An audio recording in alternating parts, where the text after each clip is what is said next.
এক বছরের ব্যবধানে চাল ডাল তেলের মতো ২০টি নিত্যপণ্যের দাম গড়ে ১৫% মতো বেড়েছে। ফলে নিম্ন ও মধ্য আয়ের মানুষের উপার্জনের বড় অংশ চলে যাচ্ছে খাবার কিনতে। খরচের তুলনায় আয় না বাড়ায় খাদ্য তালিকায় কাটছাঁট করতে হচ্ছে তাদের। বিশ্লেষকরা বলছেন, পণ্যের সরবরাহ ঘাটতি, সরকারের পরিকল্পনা আর নজরদারির অভাবে এমন পরিস্থিতির সৃষ্টি হয়েছে। রঞ্জিবুল মিজানের রিপোর্টে বিস্তারিত। ওয়ালটন এখন দেশের সীমানা পেরিয়ে পৌঁছে গিয়েছে 50টিরও বেশি দেশে। ওয়ালটন, ঘরে ঘরে বিশ্বজুড়ে। চাল ডাল থেকে শুরু করে মাছ কিংবা মাংস কিছুদিন পরপরই বাড়ে কোনো না কোনো নিত্যপণ্যের দর। এই যেমন রাজধানীর বাজারে এখন মাঝারি মানের চাল বিক্রি হচ্ছে 60 থেকে 75 টাকায়, সবজি মিলছে না 80 টাকার নিচে। তেলাপিয়া ও পাঙ্গাসের দরও দারিদ্র্যের নাগালের বাইরে, কেজি উঠেছে 200 থেকে 250 টাকায়। মাংসের দরও আকাশ ছোঁয়া, আর উচ্চমূল্য স্থিতিশীল তেল ডালের মতো মুদি পণ্যের। দিন যত যাচ্ছে প্রতিটা দ্রব্যমূল্যের দামই কিন্তু বাড়তেছে। প্রত্যেকটা আইটেম অনেক বেড়ে গেছে, অনেক, মানে এটা ভাষায় বোঝানো যাবে না। নতুন সরকার যখন আসলো তখন একটুখানি স্বস্তি ছিল, কমে যাচ্ছিল জিনিসপত্রের দাম, কিন্তু এখন আবার জিনিসপত্রের দাম বেড়ে যাচ্ছে। তেলের দাম বাড়তি, চাউলের দাম বাড়তি, সবজি দু একটা আইটেম হয়তো একটু স্বাভাবিক আছে আগের মতো, তো কাজেই কঠিনই তো জীবনযাপন। নিত্যপণ্যের দর বৃদ্ধির চিত্র আরও স্পষ্ট হয় সরকারি সংস্থা টিসিবির হিসাবে।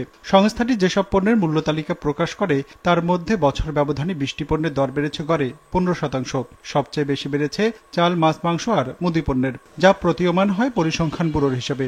সংস্থাটির তথ্য বলছে, গেল এক বছরে গড় মূল্যস্ফীতি ছিল 10.3%, বিপরীতে মজুরি বৃদ্ধির হার 8.2%।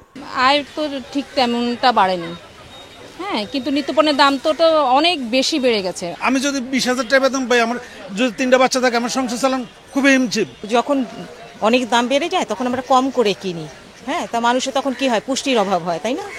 বিষয়টা তাই। পণ্যের সরবরাহ সংকট দর বৃদ্ধির বড় কারণ বলছেন বিশ্লেষকরা।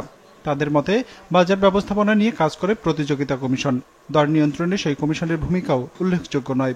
পণ্য সরবরাহ ব্যবস্থায় পরিকল্পনার অভাব রয়েছে সরকারের। সেই সাথে দর নিয়ন্ত্রণে তদারকি সংস্থার নজরদারির অভাব দেখছেন এই বিশ্লেষক। সার্বিকভাবে বাজার ব্যবস্থাপনার উপর যতটুকু গুরুত্ব দেওয়ার কথা ছিল, নজরদারি করার কথা ছিল, সরকারের পক্ষ থেকে সেই নজরদারিটুকু অভাব ছিল বলেই বাজার ব্যবস্থায় আমরা সেই, যদি বলি সিন্ডিকেটের কথা, যেটা বিভিন্ন কারণে সাপ্লাই চেইনকে ডিসরাপশন করি, তারা প্রফিটটা নিয়ে নেয়, সেই জায়গাটুকু কিন্তু আমরা নিয়ন্ত্রণ করতে পারছি না। তারই ব্যর্থতা কিন্তু এক ধরনের প্রতিফলিত হচ্ছে এই মূল্যস্ফীতি না কমার পিছনে। এমন অবস্থায় পণ্যের দর সহনীয় রাখতে মূল্যস্ফীতি কমিয়ে আনতে হবে, সেই সাথে বাড়াতে হবে সরবরাহ আর তদারকি সংস্থার নজরদারি বলে মত এই অর্থনীতিবিদের।